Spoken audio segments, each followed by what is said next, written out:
ಮಕ್ಕಳೇ, welcome back to my channel. ಇವತ್ತಿನ ವಿಡಿಯೋದಲ್ಲಿ ನಾವು 4ನೇ ತರಗತಿಯ ಕನ್ನಡ ಪುಸ್ತಕವಾದ ಸವಿ ಕನ್ನಡ ಈ ಪುಸ್ತಕದಲ್ಲಿನ ಪಾಠ 14 ಹುತಾತ್ಮ ಬಾಲಕ, ಇದು ಭಾಗ 2 ಪುಸ್ತಕ ಮಕ್ಕಳೇ. ಓಕೆ, ಈ ಪುಸ್ತಕದಲ್ಲಿನ ಎಲ್ಲ ಪ್ರಶ್ನೋತ್ತರಗಳು ಹಾಗೂ ಭಾಷಾಭ್ಯಾಸಗಳನ್ನು ನಾವು ನೋಡೋಣ. ಓಕೆ, ಈ ಪಾಠದ ಎಲ್ಲ ಪ್ರಶ್ನೋತ್ತರಗಳು ಹಾಗೂ ಭಾಷಾಭ್ಯಾಸಗಳ ನೋಟ್ಸನ್ನು ನಮ್ಮ ಜೊತೆ ಶೇರ್ ಮಾಡ್ತಾ ಇದ್ದೀನಿ ಮಕ್ಕಳೇ. ವಿಡಿಯೋನ ಮಿಸ್ ಮಾಡದೆ ಕೊನೆವರೆಗೂ ನೋಡಿ. ಓಕೆ, ಹಾಗಾದರೆ ನಡೀರಿ ವಿಡಿಯೋನ ಸ್ಟಾರ್ಟ್ ಮಾಡೋಣ. ಪಾಠ 14 ಹುತಾತ್ಮ ಬಾಲಕ. ಮೊದಲಿಗೆ ನಾವು ಅಭ್ಯಾಸವನ್ನು ನೋಡೋಣ. ಅದರಲ್ಲಿ ಮುಖ್ಯ ಪ್ರಶ್ನೆ ಒಂದೊಂದು ವಾಕ್ಯದಲ್ಲಿ ಉತ್ತರ ಬರೆಯಿರಿ ಅಂತ ಇದೆ. ಅದರಲ್ಲಿ ಪ್ರಶ್ನೆ 1, ಬ್ರಿಟಿಷರಿಗೆ ಭಾರತವನ್ನು ಬಿಟ್ಟು ತೊಲಗಿ ಎಂದು ಎಚ್ಚರಿಕೆ ಕೊಟ್ಟವರು ಯಾರು? ಉತ್ತರ, ಬ್ರಿಟಿಷರಿಗೆ ಭಾರತವನ್ನು ಬಿಟ್ಟು ತೊಲಗಿ ಎಂದು ಎಚ್ಚರಿಕೆ ಕೊಟ್ಟವರು ಗಾಂಧೀಜಿ. ಪ್ರಶ್ನೆ 2, ಹುಬ್ಬಳ್ಳಿಯ ಜನತೆಗೆ ಪ್ರಮುಖವಾಗಿದ್ದ ದಿನ ಯಾವುದು? ಉತ್ತರ, ಹುಬ್ಬಳ್ಳಿಯ ಜನತೆಗೆ ಪ್ರಮುಖವಾಗಿದ್ದ ದಿನ 1942 ಆಗಸ್ಟ್ 15. ಪ್ರಶ್ನೆ 3, ನಾರಾಯಣನ ತಾಯಿ ಏನೆಂದು ಮಗನನ್ನು ಹರಿಸಿದಳು? ಉತ್ತರ, ನಾರಾಯಣನ ತಾಯಿ ದೇವರು ನಿನಗೆ ಒಳ್ಳೆಯದನ್ನು ಮಾಡಲಿ ಎಂದು ಮಗನನ್ನು ಹರಿಸಿದಳು. ಪ್ರಶ್ನೆ 4, ನಾರಾಯಣನು ಕೂಗಿದ ಘೋಷಣೆ ಯಾವುದು? ಉತ್ತರ, ನಾರಾಯಣನು ಕೂಗಿದ ಘೋಷಣೆ ಬ್ರಿಟಿಷರೇ ಭಾರತ ಬಿಟ್ಟು ತೊಲಗಿ. ಪ್ರಶ್ನೆ 5, ಸಾವಿನ ಅಂಚಿನಲ್ಲಿದ್ದ ಬಾಲಕ ಏನನ್ನು ಕೇಳಿದ? ಉತ್ತರ, ಸಾವಿನ ಅಂಚಿನಲ್ಲಿದ್ದ ಬಾಲಕ ನನಗೆ ಸ್ವರಾಜ್ಯ ಬೇಕು ಎಂದು ಕೇಳಿದ. ಈಗ ಮುಖ್ಯ ಪ್ರಶ್ನೆ 2-3 ವಾಕ್ಯಗಳಲ್ಲಿ ಉತ್ತರ ಬರೆಯಿರಿ ಅಂತ ಇದೆ. ಪ್ರಶ್ನೆ 1, ಬಾಲಕ ನಾರಾಯಣ ಮುಂಜಾನೆ ಎದ್ದು ಹೇಗೆ ಸಿದ್ಧನಾದನು? ಉತ್ತರ, ಬಾಲಕ ನಾರಾಯಣ ಮುಂಜಾನೆ ಎದ್ದು ಸ್ನಾನ ಮಾಡಿ ಕೈಯಲ್ಲೇ ನೇಯ್ದ ಖಾದಿ ಚಡ್ಡಿ ಅಂಗಿ ಮತ್ತು ಗಾಂಧಿ ಟೋಪಿಯನ್ನು ಧರಿಸಿ ಮನೆಯ ಬೀರುವಿನಲ್ಲಿದ್ದ ತ್ರಿವರ್ಣ ಧ್ವಜವನ್ನು ಹಿಡಿದು ಸಿದ್ಧನಾದನು. ಪ್ರಶ್ನೆ 2, ನಾರಾಯಣನ ತಾಯಿ ಏಕೆ ಅಚ್ಚರಿಗೊಂಡಳು? ಉತ್ತರ, ನಾರಾಯಣನು ತಾಯಿಗೆ ಅಮ್ಮ, ಹಿರಿಯರು ಮತ್ತು ಕಿರಿಯರು ಎನ್ನುವುದು ಮುಖ್ಯವಲ್ಲ, ಭಾರತ ಮಾತೆಯ ಸೇವೆಯನ್ನು ಹೇಗೆ ಮಾಡುತ್ತೇವೆ ಎನ್ನುವುದೇ ಮುಖ್ಯ ಎಂದು ಹೇಳಿದ. ಈ ಮಾತನ್ನು ಕೇಳಿ ತಾಯಿ ಅಚ್ಚರಿಗೊಂಡಳು. ಪ್ರಶ್ನೆ 3, ಪೊಲೀಸರು ಸಿಟ್ಟಿನಿಂದ ಏಕೆ ಕುದಿಯುತ್ತಿದ್ದರು? ಉತ್ತರ, ನಾರಾಯಣನು ತಾರಕ ಸ್ವರದಲ್ಲಿ ಬ್ರಿಟಿಷರೇ ಭಾರತ ಬಿಟ್ಟು ತೊಲಗಿ ಎಂಬ ಘೋಷಣೆ ಕೂಗುತ್ತಿದ್ದನು. ಇತರರು ಅವನ ಕೂಗನ್ನು ಪ್ರತಿಧ್ವನಿಸುತ್ತಿದ್ದರು. ಇದನ್ನು ಕಂಡ ಪೊಲೀಸರು ಸಿಟ್ಟಿನಿಂದ ಕುದಿಯುತ್ತಿದ್ದರು. ಮುಖ್ಯ ಪ್ರಶ್ನೆ ಈ ಮಾತನ್ನು ಯಾರು ಯಾರಿಗೆ ಹೇಳಿದರು? ಫಸ್ಟ್ 1, ಎಲ್ಲಿಗೆ ಹೋಗುತ್ತಿರುವೆ ಮಗು? ಓಕೆ, ಯಾರು? ತಾಯಿ ಹೇಳಿದರು. ಯಾರಿಗೆ?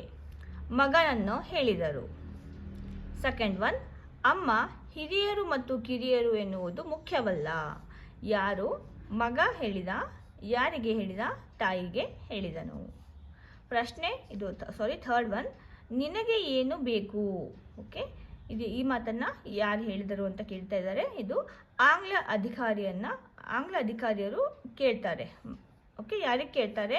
ಬಾಲಕ ನಾರಾಯಣನಿಗೆ ಈ ಮಾತನ್ನು ಅವರು ಕೇಳ್ತಾರೆ. ನಿನಗೆ ಏನು ಬೇಕು ಅಂತ ಆಂಗ್ಲ ಅಧಿಕಾರಿ ಬಾಲಕ ನಾರಾಯಣನಿಗೆ ಅವರು ಕೇಳ್ತಾರೆ.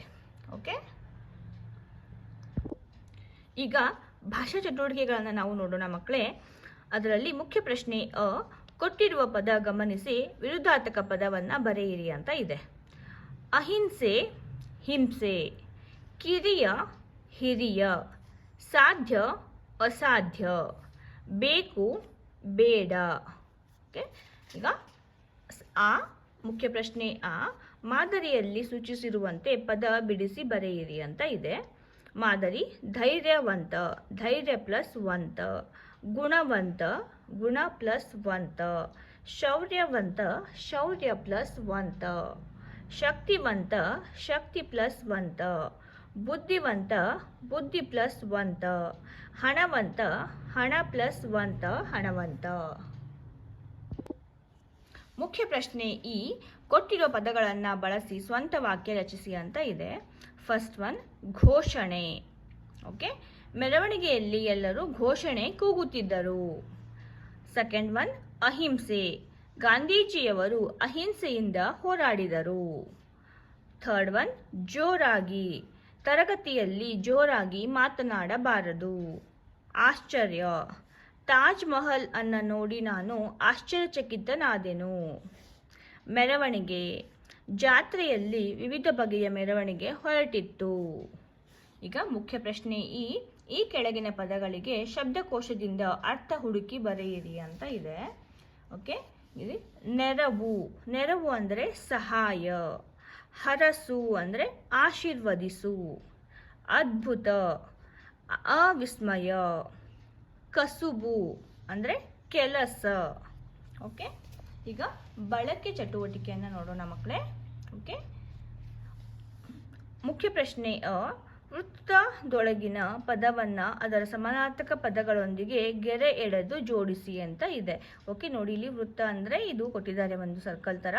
ಓಕೆ, ಇದರ ಅರ್ಥಕ್ಕೆ ನಾವು ಸಮಾನಾರ್ಥಕ ಪದ ಇಲ್ಲಿ ಒಂದು ಆಪ್ಷನ್ಸ್ನ ಕೊಟ್ಟಿದ್ದಾರೆ ಈ ಬಾಕ್ಸಲ್ಲಿ.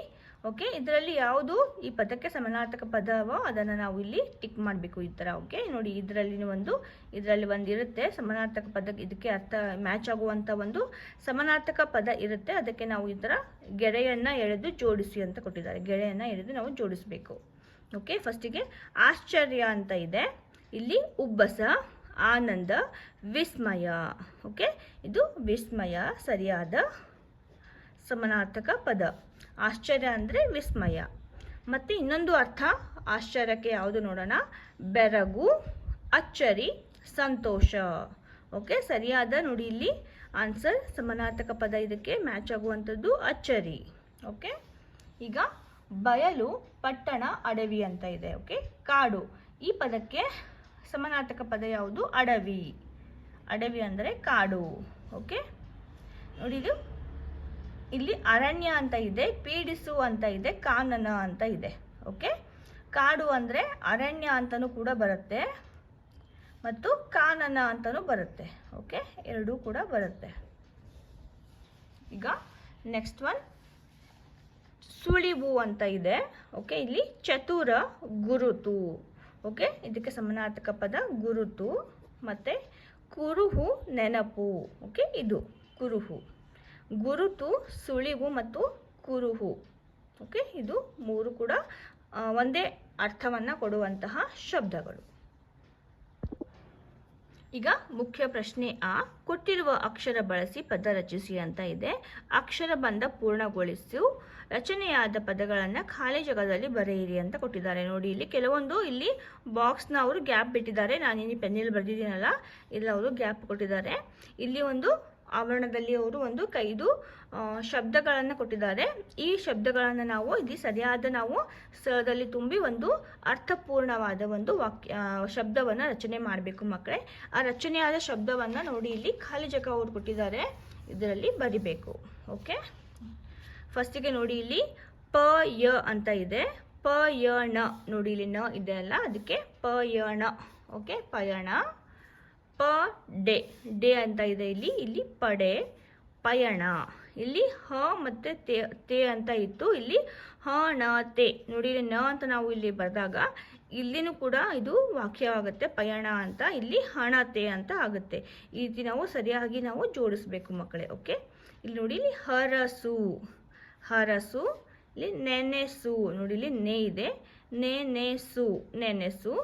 ಮತ್ತಿಲ್ಲಿ ನೆರವು. ಓಕೆ, ನೆರವು, ಇದು ಸಾವು. ಓಕೆ, ಎಷ್ಟು ಆಯಿತು, 1 2 3 4 5 6 7. ಓಕೆ, 7 ಶಬ್ದಗಳು ಆಗಿವೆ ಮಕ್ಕಳೇ. ನೋಡಿ ಇಲ್ಲಿ ನಾನಿಲ್ಲಿ ಅದನ್ನು ಇಲ್ಲಿ ಬರೆದಿದ್ದೀನಿ. ಪಡೆ, ಪಯಣ, ಹಣತೆ, ಹರಸು, ನೆನೆಸು, ನೆರವು, ಸಾವು. ಓಕೆ, ಇದು 7 ಶಬ್ದಗಳನ್ನು ನಾವಿಲ್ಲಿ ರಚನೆ ಮಾಡಿದಂತಹ ಶಬ್ದಗಳನ್ನು ನಾನಿಲ್ಲಿ ಬರೆದಿದ್ದೀನಿ. ನೀವು ಕೂಡ ಈ ರೀತಿ ನಿಮ್ಮ ಪುಸ್ತಕದಲ್ಲಿ ಬರೆದಿರಿ ಮಕ್ಕಳೇ. ಹುತಾತ್ಮ ಬಾಲಕ ಈ ಪಾಠದ ಎಲ್ಲ ಪ್ರಶ್ನೋತ್ತರಗಳು ಹಾಗೂ ಭಾಷಾಭ್ಯಾಸಗಳು ಮುಕ್ತಾಯವಾಗಿದೆ ಮಕ್ಕಳೇ. ಐ ಹೋಪ್ ನಿಮಗೆ ಈ ವಿಡಿಯೋ ಇಷ್ಟ ಆಗಿದೆ ಅಂತ ಭಾವಿಸ್ತೀನಿ. ಇಷ್ಟ ಆಗಿದ್ದರೆ ಒಂದು ಲೈಕನ್ನು ಮಾಡಿ, ಹಾಗೆ ನಿಮ್ಮ ಫ್ರೆಂಡ್ಸ್ಗೆ ಇದನ್ನು ಶೇರ್ ಮಾಡಿ, ಅವ್ರಿಗೂ ಕೂಡ ಇದು ತುಂಬಾ ಹೆಲ್ಪ್ಫುಲ್ ಆಗುತ್ತೆ. ಓಕೆ, ಇದೇ ರೀತಿಯ ಹೆಚ್ಚಿನ ನಮ್ಮ ಕನ್ನಡ ವಿಡಿಯೋಗಳಿಗಾಗಿ ನಮ್ಮ ಚಾನಲನ್ನು ಸಬ್ಸ್ಕ್ರೈಬ್ ಮಾಡ್ಕೊಳ್ಳಿ. ಮುಂದಿನ ವಿಡಿಯೋದಲ್ಲಿ ಮತ್ತೆ ಸಿಗೋಣ ಇನ್ನೊಂದು ಪಾಠದ ಪ್ರಶ್ನೋತ್ತರದ ನೋಟ್ಸ್ನೊಂದಿಗೆ. ಅಲ್ಲಿವರೆಗೂ ಮಕ್ಕಳೇ ಟೇಕ್ ಕೇರ್. ಬಾಯ್ ಬಾಯ್.